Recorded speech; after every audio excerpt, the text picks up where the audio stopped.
ৰাজ্যৰ বিভিন্ন প্ৰান্তত বাল্য বিবাহৰ বিৰুদ্ধে অভিযান চলিল। চেঙাত অভিযান চলিল, গৌৰীপুৰত অভিযান চলিল, ধুবুৰীত অভিযান চলিল। একেটা সময়তে অভিযান চলালে ৰাজ্যৰ বিভিন্ন প্ৰান্তত। আজিৰ দিনটোত লক্ষণীয় বিষয়টো হৈছে যে হাজোতো অভিযান চলিল বাল্য বিবাহৰ বিৰুদ্ধে। ৰাজ্যৰ বিভিন্ন প্ৰান্তত বাল্য বিবাহৰ বিৰুদ্ধে অভিযান চলিল আৰু এই অভিযানত কেইবাগৰাকীকো আটক কৰিবলৈ সক্ষম হৈছে আৰক্ষী।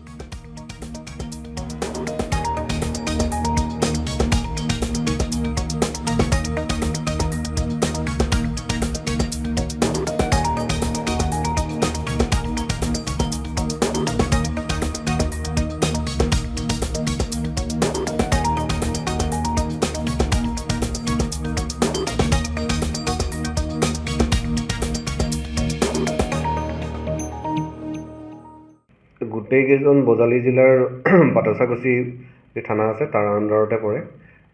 চাউলাবাৰী, বাংটি, তাৰপিছত আৰু আছে বাটুৱা, পূব কৰ্দৈগুৰি, এই অঞ্চলৰ তেওঁলোক হয়। টোটেল 7জন ব্যক্তিক আমি কৰায়ত্ব কৰা হৈছে। আৰু কালি নিশাৰ সময়ত প্ৰায় আবেলি ইভিনিং টাইমত আমি ৰেচপেক্টিভ পঞ্চায়ত ছেক্ৰেটাৰীৰ পৰা আমি FIR লাভ কৰিছিলোঁ। সেই FIR মৰ্মে আমি যি মেইন একিউজ আছিলে, মূল অভিযুক্ত আছিলে, সেই মূল অভিযুক্ত কেইজন ক্ৰমে নামটি যদি আমি কৈ দিওঁ তেতিয়াহ'লে বাছেৰ খান, তাৰপিছত আফাজুদ্দিন, চাহেব আলী, বাহাৰুল ইছলাম, মুস্তাফিজুৰ ৰহমান আৰু আজিজুল হক। এই 7জন ব্যক্তিক আমি মূল যি অভিযুক্ত আছিলে FIR একিউজ তেওঁলোকক কৰায়ত্ব কৰা হৈছে। আৰু কৰায়ত্ব কৰাৰ লগতে এতিয়া বাকী তেওঁলোকক সোধা পোছা চলি আছে। আৰু যদি সেই যি বাল্য বিবাহ যি সংঘটিত হৈছিলে, তেওঁলোকে কৰিছিলে, তাৰ লগত জড়িত আৰু যদি ব্যক্তি জড়িত আছে সেইখিনি তেওঁলোকক কৰায়ত্ব কৰিবলৈ চেষ্টা কৰিম।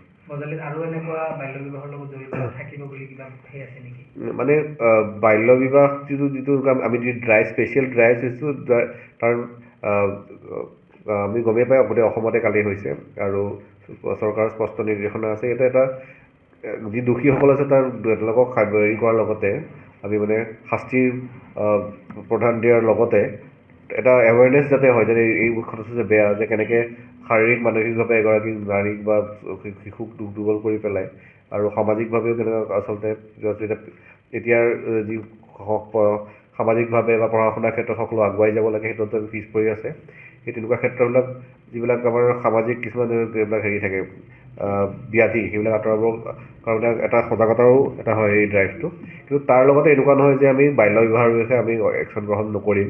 আমি যেতিয়াই আমি খবৰ পাওঁ ৰাইজৰ পৰা, যেতিয়াই আমি কওঁ যে ক'ত বাল্য বিবাহ সংঘটিত চেষ্টা কৰা হৈছে বা কৰিব, তেতিয়াই আমি মানে যদি প্ৰয়োজন হয় দৈনন্দিন হিচাপত আমি কাম আমি কৰি যাম।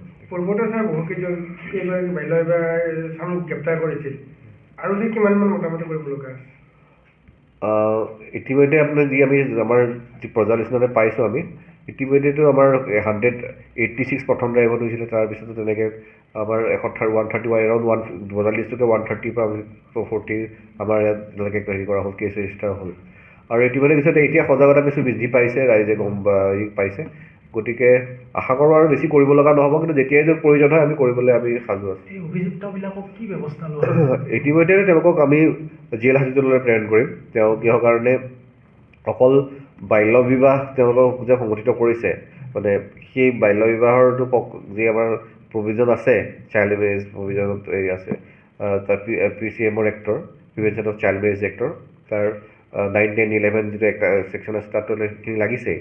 কিন্তু তাৰ লগতে যিখিনি তেওঁলোকে যিহেতু তেওঁলোকৰ বাচ্ছাও আছে, কিছুমানৰ বাচ্ছা হোৱাৰ লগে লগে পক্সো যি একটা আছে, শিশু যি যৌন হেৰি কৰা হয় শিশুৰ ক্ষেত্ৰত, নাবালিকা, গতিকে সেইটো এক্টো লাগি যায়। সেইটো বহুত ষ্ট্ৰং এক্ট হয়। গতিকে তেওঁ নিশ্চয়কৈ এতিয়া মানে দুখন এক্টৰতে ষ্ট্ৰং এক্ট, গতিকে তেওঁলোকক জেল হাজতলৈ প্ৰেৰণ কৰা হৈছে তেওঁলোকক, আৰু যাতে তেওঁলোকে আমাৰ অনুসন্ধানত বাধা দিব নোৱাৰে বা হেৰি কৰিব পাৰে।